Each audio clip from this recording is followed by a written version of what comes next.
¿Perdiste el tren de invertir en Apple, en Amazon o incluso en China? Pues yo soy Andy. Y yo soy Marci. Y hoy te explicaremos cómo te puedes aprovechar de este auge económico que va a tener la India. Y no nos lo estamos inventando, tenemos motivos de peso que también te vamos a explicar y así ver de qué maneras pues podemos ganar dinero con esta situación que se va a venir. Pues antes de todo vamos a ver cómo se ha comportado el PIB de la India, que el PIB es el valor de la producción del país, de todos los productos y servicios que ofrecen, y pues te remarca un poco cómo le está yendo la economía. Y hacemos hincapié en el PIB de un país porque está estrechamente relacionado con la evolución que podría tener la bolsa en ese mismo país. Por lo tanto, si creemos que el PIB de la India va a seguir creciendo, las empresas indias se van a beneficiar de toda esta nueva producción de bienes y servicios. Y si nos vamos a ver los datos del PIB en los últimos 20 y pico años, vemos que la evolución, como podéis ver en pantalla, ha sido magistral. Hemos pasado de un PIB de 468.000 millones en el año 2000 a en el año 2022 tener un PIB de 3,5 billones de dólares. O sea que en 20 y pocos años se ha multiplicado por 7,5 veces, o sea, se ha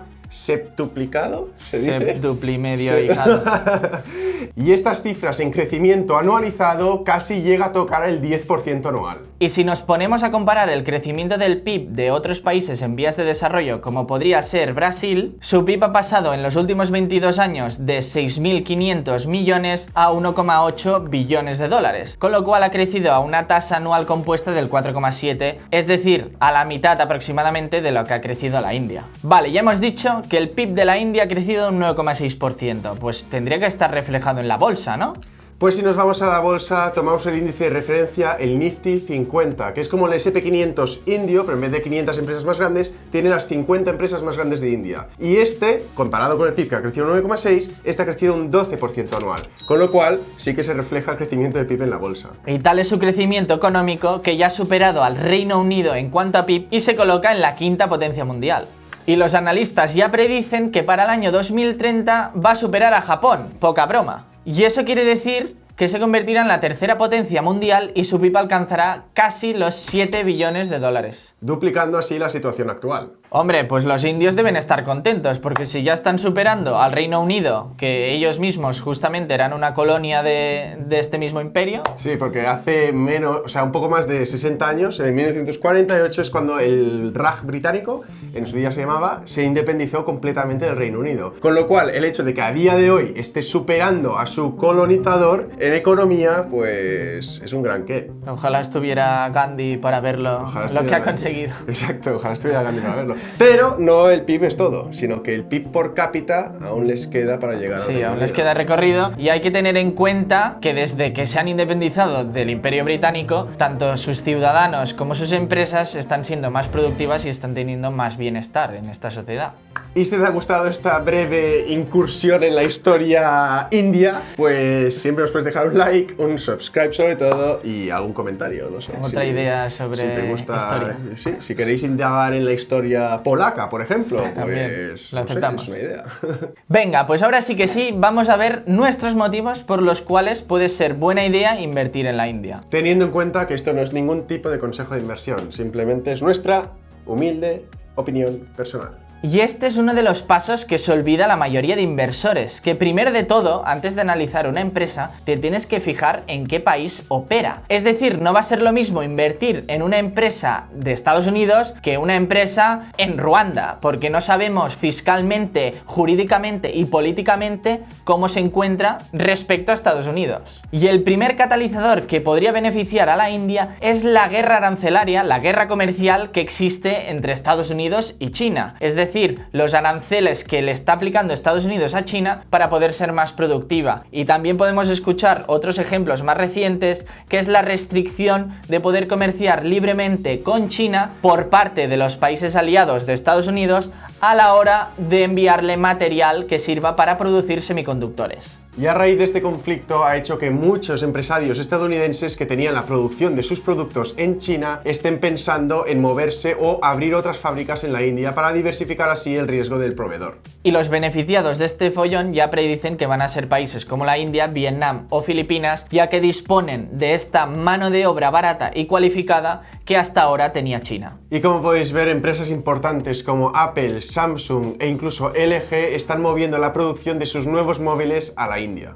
Pero no solamente empresas tecnológicas, también empresas manufactureras están haciendo este cambio. El segundo catalizador es la inversión extranjera, que son empresas y países, lógicamente que no están dentro de la India, que están aportando capital a la India. Y esto se ve reflejado en dos franjas de 7 años, desde el 2007 al 2014, que se trajeron 266.000 millones de dólares.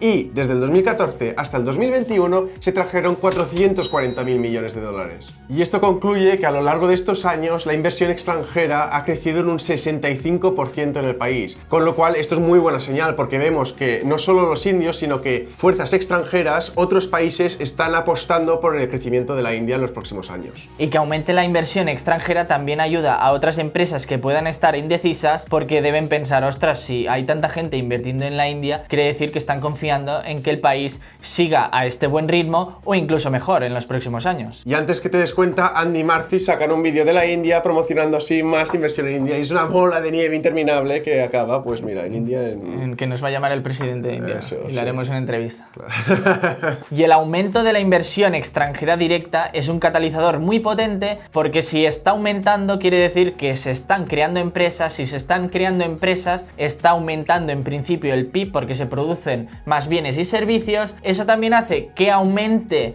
la tasa de ocupación, con lo cual los ciudadanos indios tendrán más dinero para consumir, que esto a su vez hará aumentar el PIB y crear más empresas. O sea que es un efecto dominó perfecto. Pez que se muerde la cola. Que siempre sueltas la puntilla final. Y al final esto es en principio lo que quieren los políticos, porque si al final el país va bien, el PIB aumenta, hay poco desempleo, te siguen votando. Que a ver si este consejo se lo aplican en otros países, que las empresas son importantes. Yo justamente hoy he ido a visitar una empresa y me quedo orgulloso. Digo, mira, una que no se va. Claro, empresa española. Claro. Y esto último que ha comentado Andy hará que aumente el poder adquisitivo, ya que la población india aún tiene mucho recorrido por delante en cuanto a poderse gastar su dinero en consumo. Tenemos que tener en cuenta que solo el 8% de la población india tiene coche, solamente el 10% tiene ordenador y solamente el 18% de las familias tienen acceso a lavadora. Y otros sectores de la India que están recibiendo muchísima inversión extranjera son los sectores de la automoción y el sector de la industria química. Y el tercer catalizador es que la India puede comerciar casi con cualquier país del mundo, ya que por una parte forma parte del acuerdo de los BRICS, de países como Brasil, Rusia, India, China y Sudáfrica. Y por otra parte también está dentro del Tratado Indo-Pacífico, que es toda la libertad de comercio con Estados Unidos, Japón, Corea, Australia, etc. Con lo cual no tiene ningún tipo de obstáculo a la hora de negociar y exportar sus productos a otros países, que no es el caso con Rusia, que está atada de pies y manos porque desde el conflicto le han impuesto más de 13.000 sanciones. Y recalcar que su ubicación en el mapa es muy estratégica, incluso ha tenido rutas comerciales tan famosas como la ruta de la seda. Por algo será. Vale, sí, muy bien. Muchos catalizadores, tal. ¿Cómo se pueden aprovechar aquí los Andy Murphys? Vale. Andy Murphers. ¿Cómo se dirían? Pues podríamos invertir de diferentes maneras, esto siendo fondos de inversión, ETFs o acciones, que por eso estamos aquí. Y si empezamos por los fondos, tenemos uno que gestiona la gestora Nomura, que es el Indian Equity Fund, que gestiona 40 millones de dólares y en los últimos 10 años ha conseguido una rentabilidad del 11,5% anualizado. Y antes de invertir en un fondo, aparte de ver las rentabilidades, yo también me fijaría, si fuera vosotros, en quién lo gestiona. Porque claro, lleva un 11% anualizado desde hace 10 años, pero si el gestor justamente cambió el año pasado, pues no me interesa porque no tiene track record este gestor.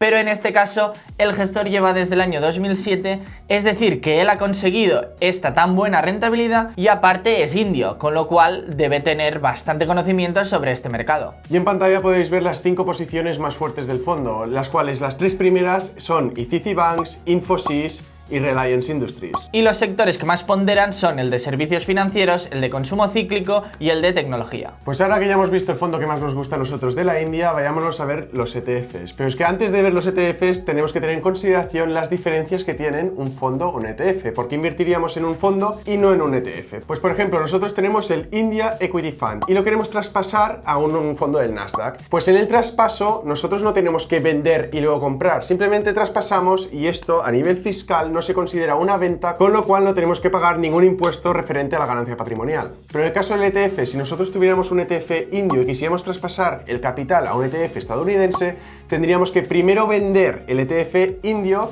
pagar el 19, el 21 o el 23%, dependiendo de la ganancia patrimonial, y después invertir nuestro dinero en el ETF que querramos. Pero esta desventaja que tiene el ETF respecto a un fondo la compensa teniendo menos comisiones. Por ejemplo, entre el fondo de Nomura y invertir en el ETF que os vamos a comentar ahora, hay una diferencia de un 1% anual en costes, que si hacéis el interés compuesto de un 1% cada año de vuestro capital, ya veréis que no es poca cosa, que hay que tenerlo en cuenta. Es pasta, cansa, el gallo. Y el ETF seleccionado es el que tiene BlackRock sobre la India. Y si nos vamos a las posiciones que tiene abiertas, como podéis ver, se parecen mucho al fondo anterior, ya que tiene en primera posición a Reliance Industries, a Infosys y bueno, ICICI la tiene en cuarta, con lo cual muy parecidos. Y para los que les gusta analizar acciones, también traemos acciones chinas. ¡Indias!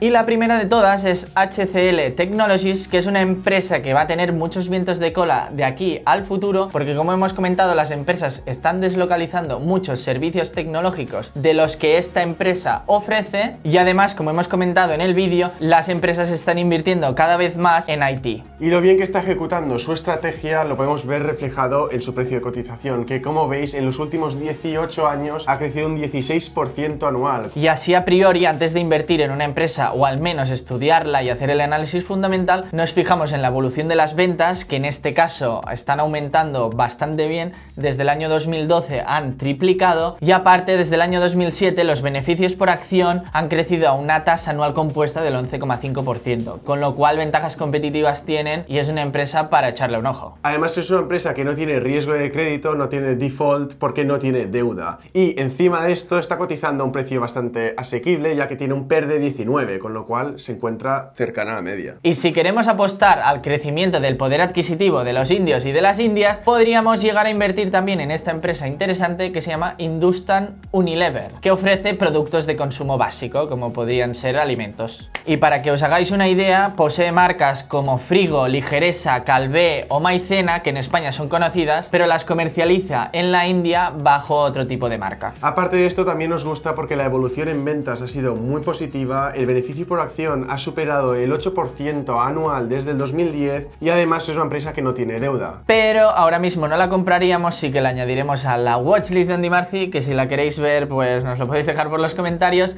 porque está cotizando a un PER de 30, con lo cual estamos esperando ahí el acecho a ver si con esta crisis que parece que va a venir en 2023, a ver si baja un poquito y le echamos mano. Echamos caña. A nivel personal, con este vídeo os queríamos comunicar el hecho de que no basta con analizar una empresa, tenemos que también analizar el país donde está ubicada dicha empresa, porque si está ubicada en un país que cada año le están aumentando los impuestos a las empresas y están castigando continuamente el tejido empresarial, pues no sería buena idea invertir allí, no aunque sería. la empresa sea muy buena. Y además yo creo que dedicarle un pequeño tiempo a analizar empresas de este país que tiene tanto crecimiento y tantos vientos de cola se podría asemejar a la situación que podríamos haber tenido invirtiendo en la China hace 10 años, que ya hemos visto la revalorización que ha tenido. Pues la India, con todos estos factores y catalizadores, también podría ser así. Por cierto, déjanos escrito en los comentarios qué países creéis vosotros que van a hacerlo incluso mejor que la India o parecido a la India.